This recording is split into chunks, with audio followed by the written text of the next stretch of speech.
Hello, I'm Britt from the Art of RV Harmony. The third couple in this RV relationship series are Mitch and Lori Clark, who blog and vlog at Roadwork Bound. They just recently launched themselves into the RV lifestyle, and I think that you'll find because of that they have a unique perspective on how it's affected their relationship. Stay tuned.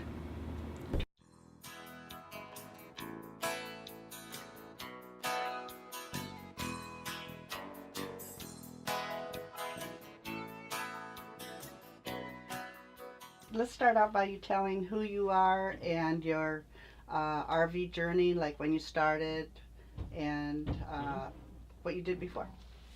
You go first. We started traveling in September. I worked as an RN right up till October 31st, and then September 1st we hit the road. Yep, and for me, I was in retail for 31 years, had the opportunity to retire, and it was complicated because I could have done what I was doing for another 10 years, or do I break off and start another career? So that's what we decided to do. Not just a new career, but a whole new life. Whole new life included. So how is your relationship different now than it was when you were in a regular lifestyle? Together 24/7, that's different.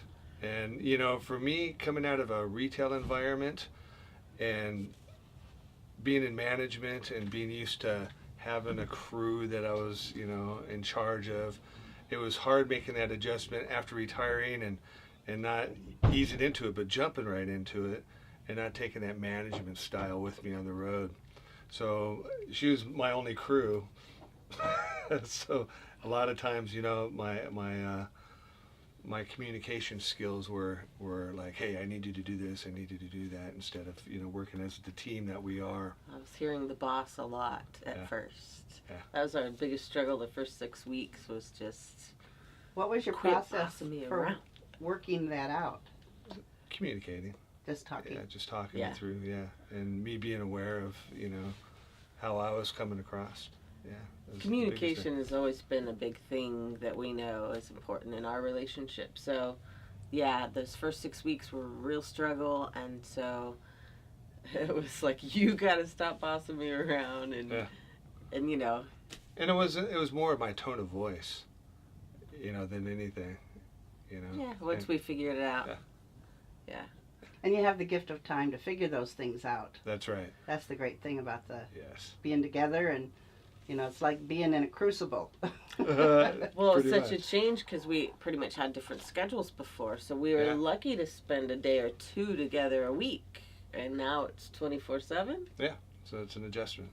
Yeah, Yeah. and you've made it. Good thing we like each other. Yeah, good thing. Yeah. It sounds like you figured out that in order to do this, you need to be each other's best friend. Have to. Yes. And we have been. We've been married for 25 years, and we've always had a real tight relationship that way. As far as a friendship, always like to go hiking together and common interests. do the things that we love together. But it was never 24/7, so that was a big difference. Yeah, so it was a matter of like overlooking some things that might be bothering you on the road, and then really having to put our heads together on the stuff that was bothering us. And it's been a learning lesson, like things like backing up. You used to just be able to back up, and we did that until we hit a tree. And then so now it's, okay, one of us has got to get out, use the walkie-talkie. It's a system that we're working out now. Lots more teamwork, A lot. Absolutely.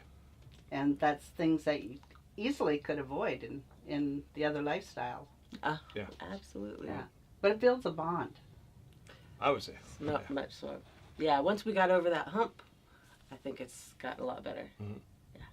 And I could see it growing from here. Gets better. So the small space, what's been some of the factors that were challenges in the small space? Biggest one, like him being able to play electric guitar, and he doesn't always want an audience. So it's been finding our alone time to do the things that we enjoy, I think. Sure. You sure. know? I have to like maybe go outside and read a book for a couple hours and just allow him that space to do what he wants. And it's more of a, in that case, it's more of a physical attribute, because walking around in a small environment, my guitar neck would hit you sitting down. It's just really small. That and we kind of pick chores. He's kind of the dishwasher. I'm kind of the cooker of the inside meals, and he's the outside meals, and yeah. Was there any problem about differences in tidiness? No, we're both pretty the same on that. Yeah. And we kind of had that system already at home. Yep.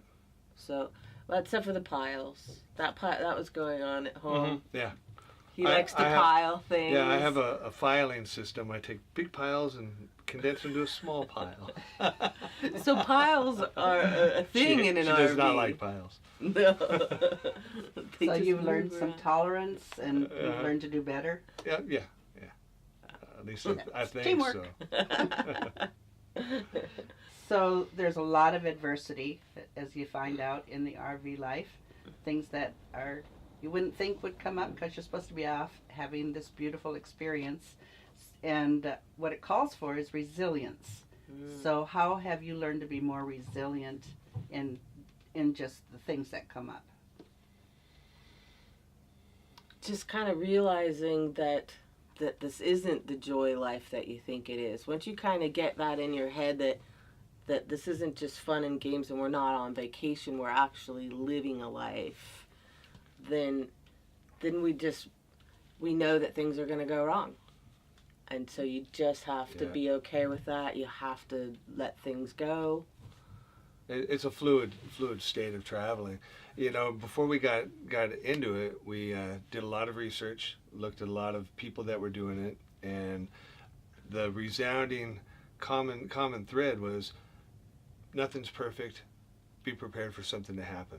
RVs are always in a state of falling apart, so to speak. You're on a road, you're bouncing around, so be prepared to fix stuff. So I went into it with the mindset of, okay, it's going to be a maintenance issue as we go. So it's not surprising when things go wrong. It's sort of expected. So it doesn't affect your relationship, pretty much? No, unless I overreact. And I take it personally. And she takes it personally. And in my working environment, I could never use foul language, which was something. So I get out of work, I retire, and now I can say whatever I want. and then I realize, no, you can't, because it's not polite. Yeah. It's not the thing to do. Yeah.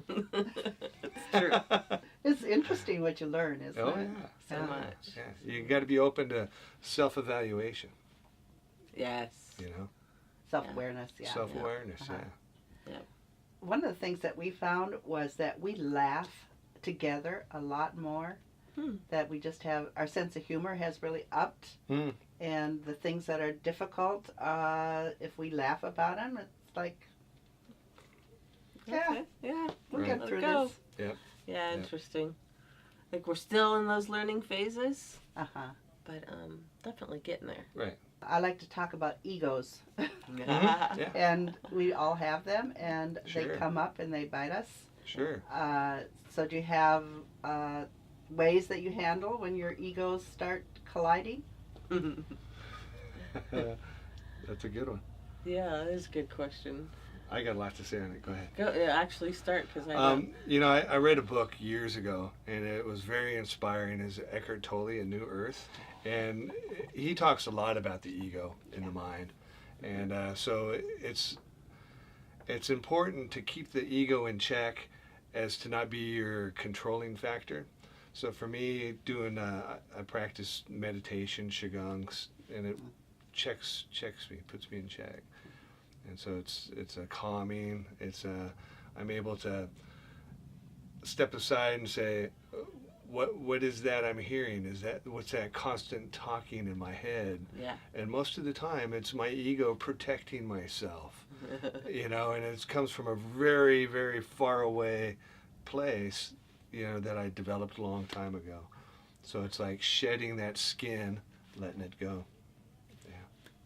Yeah, I read Eckhart too, so I work on the same kind of stuff, quieting that little voice in my head that's nagging at me that, you know, you're not that constant perfect or chatter. whatever. Yeah. And just Yeah. I've learned to. Good things to know. So what would you say is the biggest benefit to your relationship because you are RV? Because we are RVing. For me, it's obtaining goals that were set a long time ago that I thought were unobtainable. I thought that these goals are silly. These are not goals that are, you know, predominantly looked at as, oh, that's successful. But to me, as a human being, it's a successful path for happiness and fulfillment.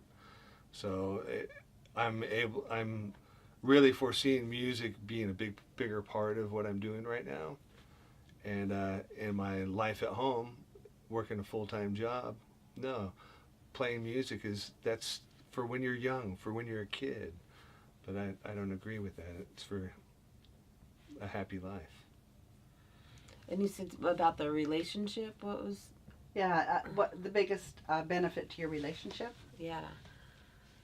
I think it's just been being forced to communicate, to be on a same page, or at least understand each other's, even if we're not on the same page. So as it's helping our relationship grow in the sense of learning patience with one another. You know. I answered the question wrong, huh? That's okay. Good answer. I like that answer. That's funny. Yeah. Yeah. Anything else? That's all I can think of. Okay. Do you want to answer that?